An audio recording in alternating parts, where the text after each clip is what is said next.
जय श्री कृष्ण विद्यार्थिनी एवं विद्यार्थीगण। अगले तासों में हमने इकाई नंबर 7 ढूंढते रह जाओगे पढ़ी, जिसमें हमने 7 पहेलियों को जाना, समझा और उसका मतलब पहचाना। उसके बाद हमने विकल्प जाने, रिक्त स्थान जाने, सही वाक्यांश जाने और प्रश्न उत्तर जाने। आज हम अभ्यास की ओर आगे बढ़ेंगे। आपकी पाठ्य पुस्तक में पन्ना नंबर 40 पर जाइए, जिसमें है अभ्यास। अभ्यास में आज हम व्याकरण की ओर आगे बढ़ेंगे, जिसमें प्रश्न नंबर पहला है, पढ़िए और समझिए। बच्चों, आज हम अनेकार्थी शब्द पढ़ने वाले हैं। पहले हम ये वाक्य पढ़ लें, उसके बाद अनेकार्थी शब्द किसे कहते हैं उस बात को हम जानेंगे। पहला वाक्य, सेजल ने काम कर दिया। दूसरा वाक्य, कर भुगतान करना हमारा कर्तव्य है। तीसरा वाक्य, विजय ने कर जोड़कर माफ़ी मांगी। बच्चों, यहाँ 3 वाक्य दिए गए हैं और तीनों ही वाक्य में कर शब्द का उपयोग किया गया है। आप सोच रहे होंगे कि यहाँ तीनों ही वाक्य में कर शब्द का उपयोग क्यों किया गया है और क्यों 3 वाक्य रखे गए हैं। क्योंकि बच्चों, यहाँ 3 ही वाक्यों में कर शब्द का उपयोग अलग अलग तरीके से किया गया है, यानी कि कर शब्द का उपयोग अलग अलग तरीके से कर उनके अलग अलग अर्थ यहाँ दिए गए हैं, जो बात हमें समझनी है। हम आगे बढ़ते हैं इस बात को विस्तृत तरीके से जानने के लिए। यहाँ पहले वाक्य में कर शब्द करना क्रिया का रूप है, यानी कि सेजल ने काम कर दिया है। सेजल ने अपना काम किया है, यानी उसने अपनी क्रिया करने की क्रिया पूरी कर दी है। दूसरा वाक्य, कर भुगतान करना हमारा कर्तव्य है, यानी कि कर देना हमारा कर्तव्य है। दूसरे वाक्य में कर शब्द का अर्थ है टैक्स, जो सरकार आमदनी और बिक्री पर लगाती है, यानी कि इनकम टैक्स, सेल टैक्स आदि। यहाँ बच्चों कर शब्द का अर्थ मिला है हमें टैक्स, यानी कि कर भुगतान करना, कर देना हमारा कर्तव्य है। दूसरे वाक्य में कर शब्द का अर्थ टैक्स मिला, तो टैक्स का मतलब क्या, जो सरकार आमदनी और बिक्री पर लगाती है। आमदनी यानी कि पगार, जो भी सरकारी और प्राइवेट कर्मचारी नौकरी करते हैं उनकी पगार में से टैक्स निकाला जाता है और हर साल सरकार टैक्स लेती है। और जो भी चीज़ें दुकानों में बेची जाती है उन पर भी टैक्स लगाया जाता है। बच्चों, आप भी घर पर देखिएगा, आपके घर में कोई भी खाने की चीज़ या फिर कोई भी मेडिकल दवाएं या फिर कोई भी सिरप या फिर कोई भी चीज़ आती होगी, उस पर टैक्स लिखा होता है। वो टैक्स सरकार द्वारा लिया जाता है। इस तरीके से यहाँ इनकम टैक्स और सेल टैक्स आदि। तीसरे वाक्य में कर शब्द का अर्थ है हाथ। कर जोड़ना अर्थात हाथ जोड़ना। अब इन तीनों वाक्यों को समझिए, जिसमें कर शब्द का उपयोग अलग अलग तरीके से किया है। वाक्य पहला, कर यानी कि क्रिया का रूप, सेजल ने काम कर दिया है। वाक्य 2, कर शब्द का अर्थ है tax, income tax, sale tax आदि, यानी कि कर भुगतान करना हमारा कर्तव्य है, इनकम टैक्स भरना हमारा कर्तव्य है। वाक्य तीसरा, जिसमें कर शब्द का उपयोग है, विजय ने कर जोड़कर माफ़ी मांगी, यानी कि विजय ने हाथ जोड़कर माफ़ी मांगी। एक ही कर शब्द के अनेक अर्थ यहाँ दिए गए हैं। इसी प्रकार भाषा में भी ऐसे बहुत शब्द अनेकार्थक शब्द हैं, जिनके कई अर्थ होते हैं, जो भाषा को सुंदर बनाते हैं और भाषा की नवीनता दिखाते हैं। बच्चों, ऐसे ही दूसरे भी शब्द हैं, जिसे हम प्रश्न नंबर 2 में देखेंगे। प्रश्न नंबर 2, निम्नलिखित शब्दों के अलग अलग वाक्य बनाइए।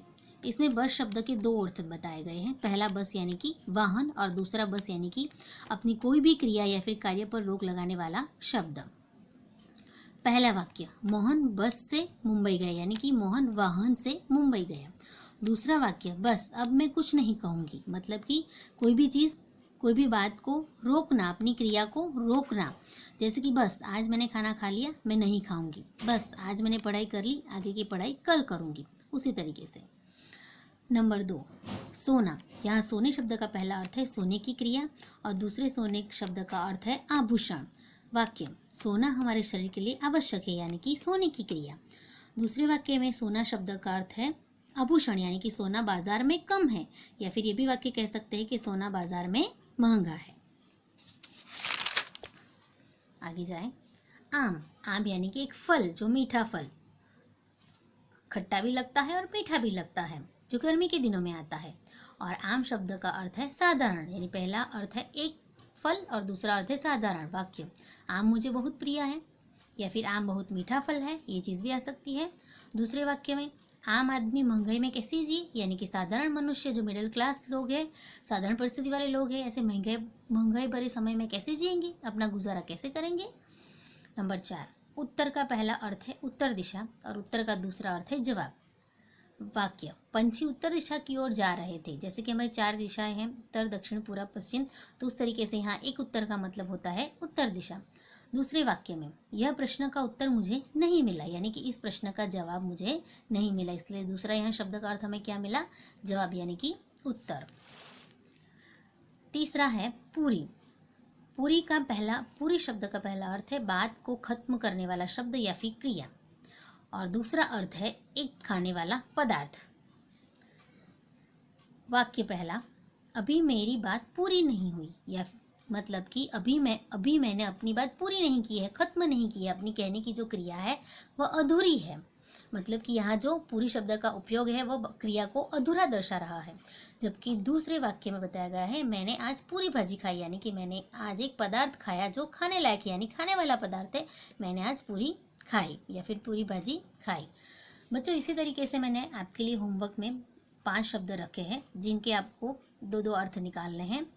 आप इसके लिए अपने बड़े बुजुर्गों की मदद ले सकते हैं, माता पिता की मदद ले सकते हैं, भाई बहनों की मदद ले सकते हैं, या फिर मित्र की भी मदद ले सकते हैं, या फिर कोई ज़रूरी ऐसी किताब हो उसकी भी आप मदद ले सकते हैं। इन शब्दों का अर्थ आप ज़रूर ढूंढ कर लाइएगा, जिसकी चर्चा हम अगले पीरियड में करेंगे। अब हम आगे बढ़ते हैं, किताब में पाठ्य पुस्तक में जाते हैं, जहाँ हमारा पहला प्रश्न हुआ, दूसरा प्रश्न हुआ, अब तीसरे प्रश्न पर। चित्र और शब्द की मदद से पहेली पूर्ण कीजिए। यहाँ पहेली का जवाब यहाँ दे दिया गया है, यानी कि उत्तर भारत। बस इन रिक्त स्थान में हमें वो सही चीज़ें भरनी है। खाली जगह अक्षर का नाम प्यारा, यानी कि भारत मतलब कि 3। दुनिया में है खाली जगह न्यारा, मतलब कि हमारा भारत देश सबसे न्यारा है।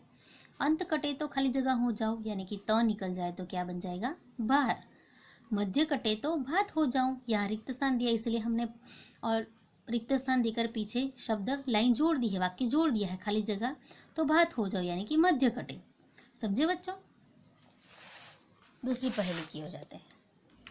सूरज, यहाँ इस पहेली का उत्तर दे दिया गया है, और इस पहेली का उत्तर भी 3 अक्षर का है। रिक्त स्थान में हम भरेंगे 3 अक्षर का नाम मेरा, उजाला देना काम मेरा। पहला कटे तो खाली जगह कहलाओ, यानी कि सु अगर निकल गया तो बन गया रज, रज कहलाओ। अंत कटे तो खाली जगह बन जाओ, यानी कि ज अगर निकल गया तो बन गया सुर। बिल्कुल सही करके दिखाइए। प्रश्न 4, नीचे दिए गए शब्दों पर आधारित पहेली बनाइए। यहाँ 2 पहेलियाँ दी गई है, यानी कि 2 शब्द दिए गए हैं, उन पर पहेली बनानी है, कमल और समय। बस इस तरीके से, और बस जो इस तरीके से आप पहेली बनाइएगा, इसलिए मैंने आपको ये होमवर्क में गृह कार्य में दी है। इसके बाद आगे जाएंगे स्वाध्याय में, करके दिखाओ। एक प्रश्न 1 पहेली को पूर्ण कीजिए। काजल, यहाँ काजल जवाब दे दिया, इसलिए उसी तरीके से हम आगे बढ़ेंगे जैसे ऊपरी पहेली हमने पूर्ण की। 3 अक्षर से बुलाते मुझे, जो ऑलरेडी जवाब यहाँ दिया है। खाली जगह में है बसाते मुझे, बिल्कुल सही बात है, हमें पता है कि काजल को आंखों में बसाया जाता है। अंत कटे तो खाली जगह कहाँ कहलाऊं, यानी कि ल अगर निकल जाए तो काज बन जाए, और खाली जगह कटे तो काल बन जाए, यानी कि मध्य कटे तो, यानी कि ज निकल जाए तो काल बन जाए। बिल्कुल सही। प्रश्न 2, पहेलियाँ बनाइए। इसमें भी 2 पहेलियाँ हैं, दीपक और पहेली। इन पर जो पहेलियाँ बनानी है वो भी इसी तरीके से आपको बनानी है बच्चों। सो ये भी चीज़ आपको टीचर गृह कार्य में देते हैं। अब हम आगे बढ़ते हैं ग्रामर के दूसरे टॉपिक पर, इनकी प्रश्न नंबर 3, बहुवचन में परिवर्तन करके वाक्य फिर से लिखिए। इन वाक्यों को जानने के लिए बच्चों पहले हमें वचन की व्याख्या जानना बहुत ही ज़रूरी है।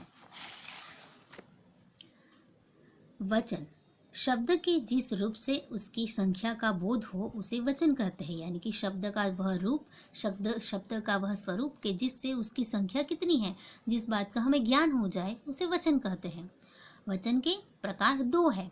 पहला प्रकार है एक वचन और दूसरा प्रकार है बहुवचन। एक वचन, शब्द के जिस रूप से एक ही प्राणी या पदार्थ का बोध यानी कि ज्ञान हो उसे एक वचन कहते हैं, यानी कि शब्द के जिस भी रूप से जो भी शब्द लिखा गया है उससे पता चले कि वह चीज़, वह पदार्थ, वह प्राणी अगर एक ही है तो वह एक वचन कहलाता है। जैसे नदी और लड़की, नदी मतलब एक ही नदी, लड़की मतलब एक ही लड़की।